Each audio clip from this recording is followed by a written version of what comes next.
Welcome to the weekly wrap-up. I'm Elaine Stenson. It's been a very interesting week in the financial world with the US government shutdown dominating the news this week. I'm joined on the line now by Gary Paulin, founding partner of Aviate Global in London. Gary, we're on day 4 of the shutdown, undoubtedly the main economic story this week. How has this affected the markets overall?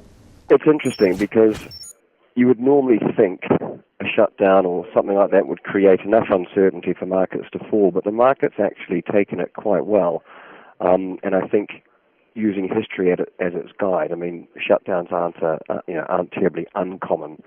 I think there's been about 30 or so since in the last 30 years, and every one that we've had, it hasn't had a material impact on GDP. So assuming it doesn't go on for much longer, the market seems to be, or rather consensus seems to be thinking that it's more than likely not to have much of an impact, again, with history as their guide.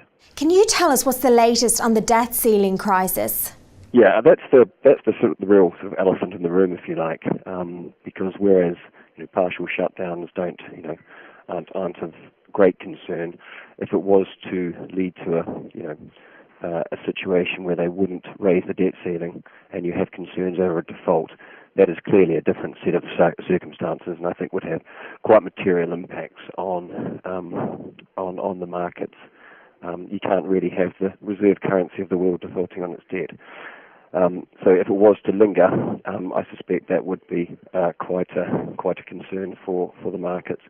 Even if the stalemate was to go on to such an extent where they were sort of dithering like they did back in summer of 2011, and you could see the rating agencies downgrade the debt, which they did back in summer of 2011, that will also have quite a severe impact, I suspect.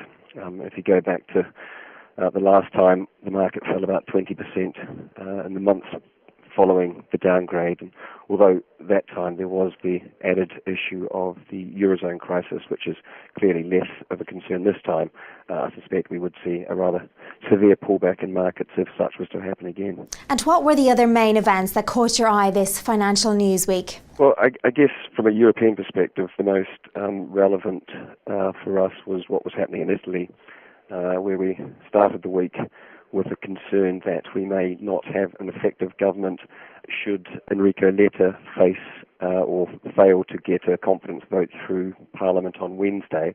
It was quite clear that Berlusconi was going against Letta, having 5 of his members resign from Parliament, only then to have them revolt on him. So he had to turn about face and actually support Letta in the vote on Wednesday, which was a resounding success for Letta and a rather poor week for Berlusconi, I suspect. But the vote itself actually shows quite a degree of confidence in the current left-right coalition. I think from memory the number was about 75 against, about 234 in favour. So that was a pretty good week for Letta and a pretty bad week for Berlusconi. And finally, what economic news should we be looking ahead to for next week? Well, clearly we're going to be faced with the ongoing situation with the US budget negotiations. This will be the second weekend where they're trying to bash something out behind closed doors. Consensus, I don't think, expects there to be any immediate agreement, so I fear we may have a few more days of ongoing negotiations. Every day we go on is a day closer to the October 17th deadline, so if we're at this stage next Friday, and we still haven't got a conclusion, I think that would be something rather an important focus for markets. Other than that, I think the other sort of more global drivers would be a return to the market for China after their Golden Week holidays. That normally coincide, well, Golden Week's a rather significant week for consumption in China. It's normally associated with a lot of retail and consumption, and we'll hopefully start to see quite a few of those figures start to emanate earlier next week. So that will be something to keep an eye on.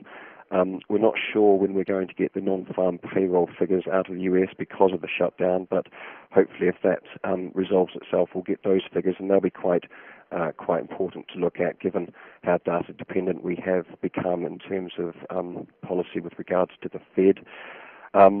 In terms of European policy, all the all the data of this week was fairly indicative of an ongoing recovery with improvement in the PMIs on Wednesday, I believe.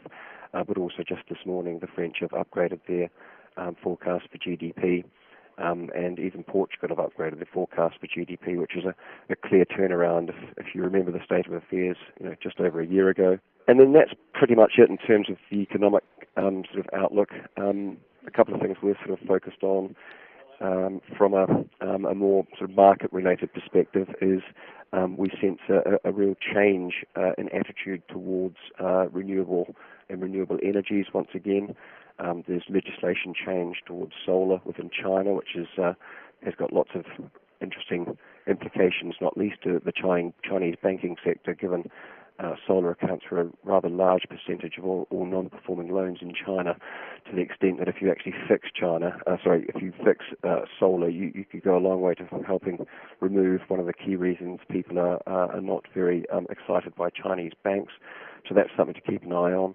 And I also think this has been buoyed, if you like, by the recent survey completed over the weekend, which is basically the most authoritative in terms of climate change, which is now fairly conclusive in terms of its outcomes, and that I think you'll see every government now pick that up and try to enact policy to lower emissions, most especially China.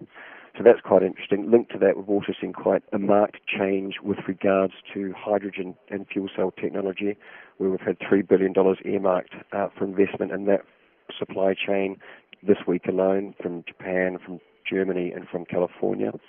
So that's something to keep an eye on.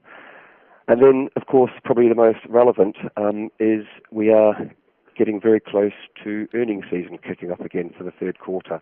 And I believe Alcoa will unofficially kick that off on Tuesday. And then we will get into that in earnest the following week, which would, outside of the ongoing budget shenanigans, assuming they're still going, that will dominate, I think, most of our consciousness for the next 2 to 3 weeks at least. Okay, Gary, thanks so much for joining me today. And that's all we have time for now this week. But do check back on Monday for more from the TV team. Have a great weekend. Bye for now.